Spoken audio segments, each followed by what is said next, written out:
Are you nervous that I may not be able to say a full sentence? A doctor said that to me one day. He said, you can't have dementia if you can say a complete sentence. When I was first diagnosed in 2007, my doctor said to me, and I quote, see, I do have memory still. He said, Myrna, you have frontal temporal dementia. You have 5 to 8 years to live. Go home and get your affairs in order. Any questions? I had no questions because I had never heard of frontal temporal dementia. So I did go home. Thankfully, my husband was leaving the next day for a trip. So I looked on the computer, got some information, put it in a suitcase, and said, look at this at a later time when you have support around you. And I spent the next 2 weeks railing, trying to make deals with the devil, why me, and all the rest of it. And then at some point, a year and a half later, that's how long it takes most of us to come to terms with this diagnosis of dementia. About a year and a half later, I decided I wanted to live, and I have this really quirky, I'm a Canadian, and as a Canadian, I have to do something productive with my life. So I decided to be an advocate, to help other people. And it's been, I don't help them half as much as they help me. It's unbelievable. So my husband and I have just got, but he gets to go on all these trips and have all these great meals. We just got back from Halifax the other day. We just got back from Waterloo. I'm going to Montreal in March. So life is not bad, particularly in the housework side of it. So I cannot wash the floors. I cannot leave the water running because twice I flooded our whole condo. And unfortunately, we had to replace all the floors and it went under insurance. Isn't that sad? All kinds of things like that I can no longer do. I can't cook because I can't remember to turn the stove off, or I can't remember how many cups of ingredients I put in. My husband's become a great cook. So it sounds really weird to say that there are benefits to living with dementia, but I have lots of benefits, and my dementia has made me a better, stronger person. But there's been some really tough things along the way. Many of you probably thought, oh, what's this person with dementia going to talk like? What's she going to be like? Is she going to make sense? Guess what? There's tons of us out there who can speak well, and can make sense. There was a note on the board here earlier that said, death is not the end. Diagnosis of dementia is not the end. It's a new beginning, a different beginning, and we need some help along the way. And I think if I can do anything today, it's to let you know that, as Heather said, one diagnosis of dementia for one person is just that. We are all so different. But I know people who've been around much longer than I have, so I'm around 15 years. Lynn Jackson, 21 years. She's still flying across Canada doing advocacy work. There's people in Australia and people in Britain. We're all over the world. But when you get that initial diagnosis, it is so horrible to sort of get your head around and then your body around. When I first got my diagnosis, we had just bought a new house and it had stairs.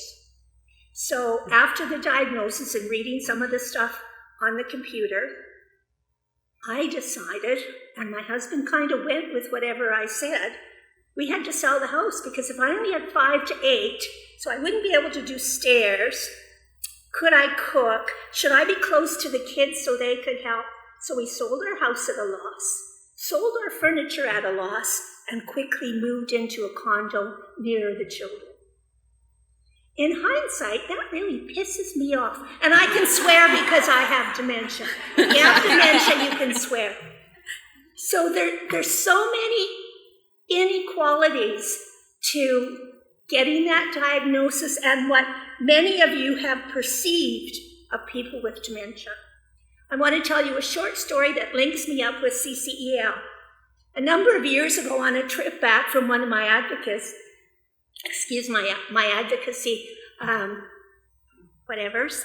words sometimes don't come.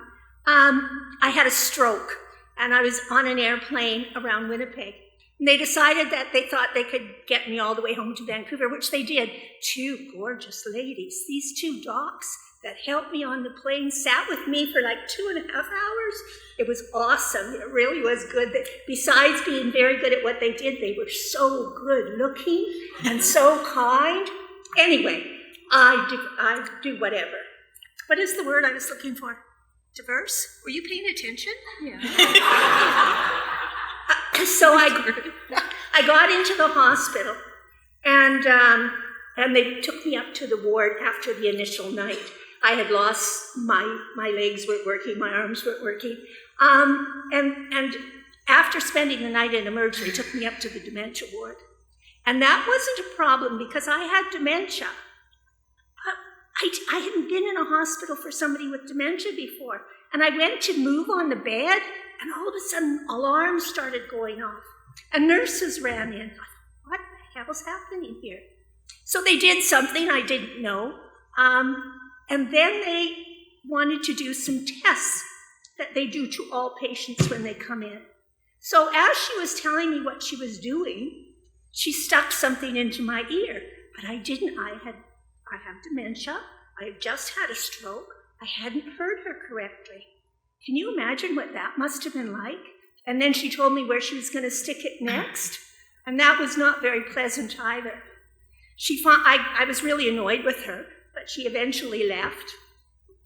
I did the bed thing again. I wanted to get up to go to the biffy, not knowing that I couldn't walk, and the bed thing went again. All the beds are alarmed in there, but one would think they'd tell you. Like, that's pretty basic.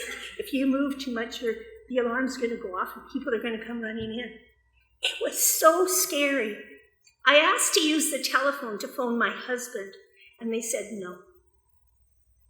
So I believe I coerced a young nurse to bring me the telephone, and she did, and then she got in big caca. But I phoned my husband, I said, you have to come and get me. And by this point, I was sobbing, I was extremely upset. And then the head nurse came in and said, what are you up to? And I said, I'm going home. She said, you can't go home. You don't have doctor's approval to go home. Wrong. But what about the people that don't want to stand up for themselves and say, you have no right to eat here? What about all those people in those beds who don't know how or don't think they have the right to advocate for themselves? And I dare say that's most. So we really do need to look at the law and how it can ensure that people with dementia are treated with the kind of respect and dignity that you folks are treating me with today. It's vital. Once we, as people with dementia, lose our, I want to say ego, but I know there's a better word. So you guys figure it out, you're the pros. Once we lose that part of ourself that gives us confidence, we just go downhill. I do support groups, my husband and I do support groups for about 40 people with dementia and their caregivers. And it's on our nickel and dime, well, on Dave's. And you know what? It's awesome because people with dementia tell me, we want to go out to dinner like we used to. We want to go to a movie. We go fishing sometimes. We go to the bar. Imagine a whole group of people go to the bar. And that's what people with dementia want. They want to live as normal a life as possible. Thank you for your time.